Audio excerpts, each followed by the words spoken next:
Aujourd'hui, on va vous parler d'une fête qu'on célèbre chaque 14 février. C'est le Saint-Valentin. Avec Selma, on va voir le Saint-Valentin en général. Avec Isra, on va passer un moment d'amour chez les Parisiens. Avec Mohamed, on va assister à une fête des amoureux en France. Et pour terminer notre aventure, on va voyager en Espagne avec Ahlam. D'abord, à toi la parole Selma de nous parler en général sur la Saint-Valentin. Merci Douala. Bonjour tout le monde. Aujourd'hui, je vais vous parler un peu sur l'origine de Saint-Valentin, autrement dit la fête des amoureux.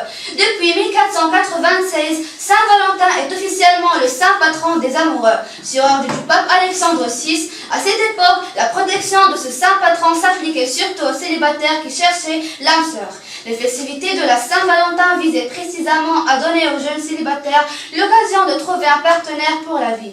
Différentes costumes existaient selon les régions, comme par exemple la partie de cache-cache où les jeunes célibataires d'un village se cachaient tandis que les hommes célibataires se donnaient pour objectif de les trouver.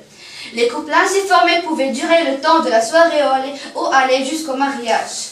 De nombreuses fêtes du calendrier chrétien ont été instaurées à des dates qui, à l'époque païenne, étaient déjà célébrées par les populations. L'objectif étant de combattre ces rites de paix tout en donnant du sens à des pratiques rituelles liées au cycle de la nature. Merci Selma. Et maintenant, on va débuter notre voyage à Paris. C'est à toi la parole, Isra. Merci Douala. Aujourd'hui, vous allez passer avec moi un moment d'amour avec les Parisiens entre eux. Saint-Valentin à Paris. À Paris, on dit je t'aime, mais on l'écrit aussi. Pour la Saint-Valentin, quoi de mieux qu'un je t'aime? Et pourquoi pas plusieurs? Le mur des je t'aime est une attraction très aimée des Parisiens, mais peu connue des étranges. Toujours sous le thème de la surprise, vous défierez clairement toutes les lois des clichés touristiques en allant faire un tour dans un endroit secret intime où les amoureux ont gravé leurs sentiments ou jamais tout cela au cœur de Paris. Et n'oubliez pas que les Parisiens déjeunent entre eux face à face dans le vieux Paris et ils passent tout leur temps dans les cafés, les maisons d'artistes reconnus et les coins des peintres. Merci Doua. Merci Isra. Et maintenant, on va voyager en Espagne avec Ahlam. Merci Zola. Et maintenant, vous avez commencé une nouvelle aventure à l'Espagne. L'Espagne fait partie des destinations idéales pour partager un Saint-Valentin ou un week-end en amoureux. De nombreuses possibilités vous sont offertes. Je vous suggère quelques idées de villes où passer des vacances romantiques à l'Espagne.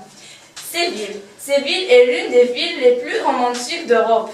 La ville est musée à ciel ouvert et le soir ne manquez pas de vous divertir devant un spectacle au flamenco authentique. Merci Ahlam. On va terminer notre aventure avec Mohamed en France. Quelle meilleure destination que Paris pour célébrer le plaisir de s'aimer? Ville lumière, ville d'art et ville de l'amour. Cette année, le 14 février, c'est l'opportunité de partir en duo sur les traces de Paul, Cazarnes et d'Émile-Zola dans une des plus belles villes du sud de la France.